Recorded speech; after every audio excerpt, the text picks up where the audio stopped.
notre temps présent est un temps où on remet en cause l'histoire et l'historien. On ne lui laisse aucune chance puisqu'on ne définit pas ce qu'il est et ce qu'il fait. On dit qu'il y a des concurrents.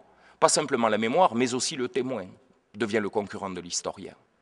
Or là, on assiste à un paradoxe et on voit une vraie crise, qui est une crise en même temps scientifique, mais qui est aussi une crise politique et une crise morale dans la société. Parce que quand on remet en cause déjà l'ordre établi qu'on ne maîtrise pas, il y a un problème intellectuel qui est évident.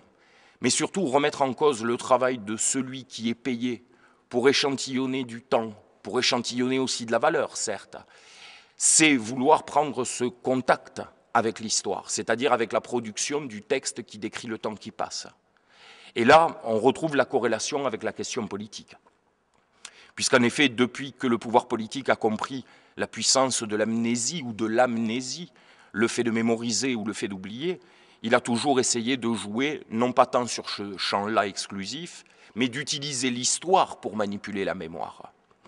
Et tout à l'heure, je disais que je pensais à Bonaparte, mais quand je pense à Bonaparte, bizarrement, je pense à Walter Benjamin, c'est une association dans mon idée, pour citer la belle formule de Benjamin dans ses œuvres où il dit que Bonaparte est un inventeur du politique, en gros.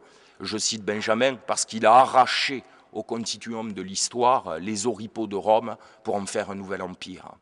Là, on voit une puissance de la production politique sur l'histoire qui nous amène à un contexte institutionnel et politique, dans le sens de la nature des régimes politiques et dans le sens des pratiques sociales des rapports politiques entretenus, à une heure de l'histoire de France où, je vous le rappelle, l'empereur disait « le seul journaliste de France, c'est moi », etc., etc. C'est-à-dire l'invention de la modernité politique.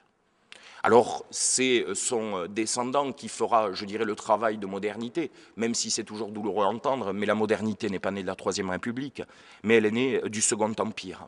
Et le Second Empire, pour des raisons d'ailleurs assez simples, a produit tout un ensemble de pratiques, d'exercices, et notamment est revenu sur cette question de la production de l'histoire, et a même enregistré dans le cadre juridique du système la possibilité d'un domaine que nul ne pourrait contrôler, et notamment quand il s'agit de produire l'histoire. C'est un arrêt célèbre du Conseil d'État, l'arrêt Prince Napoléon Bonaparte.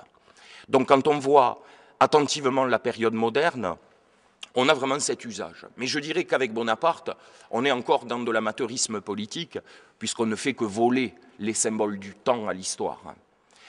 Mais très rapidement, bien entendu, l'histoire devient un enjeu bien plus important que ça politiquement. Surtout à partir du moment où la pensée, la doxa léniniste, a posé le possible renversement de l'histoire, le possible retournement par l'acte révolutionnaire.